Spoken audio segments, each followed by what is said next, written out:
previous insight, we said that a life of excellence was an intentionally balanced life where a synthesis had been achieved among rival values.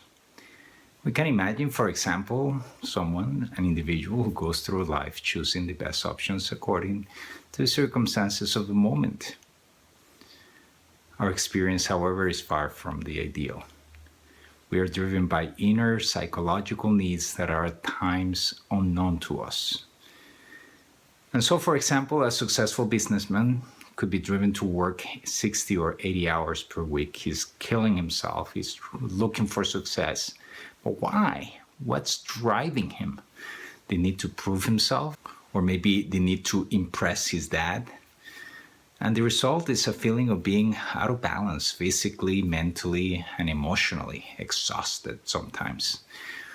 Ultimately, there is one basic need that we all share as human beings. The satisfaction of this need is the foundation stone to put our lives in order. The need to love and be loved.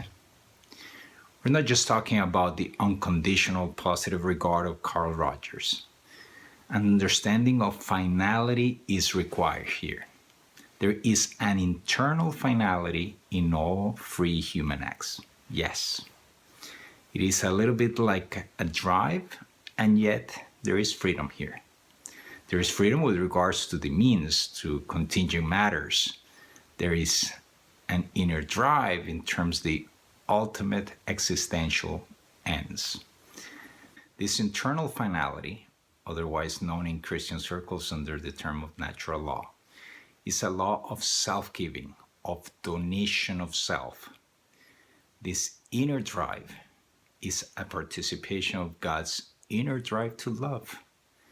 Now, in order for this internal finality to love to drive the whole spectrum of human efforts, it has to be activated by the perception of being loved unconditionally. And nothing feeds this need like the perception of the love of God. Hence, the ordering of all human drives, which in terms brings about a balanced life, a life of excellence, is the fruit of divine love, which in turn activates this participation of His love in our nature, this law of donation of self, which we call natural law. We will explore the inner life of God in the next video in order to understand how powerful His love is. One more comment I would like to make is that it is possible to work 60 or 80 hours per week and keep a balanced life when the love of God is the deeper motivation.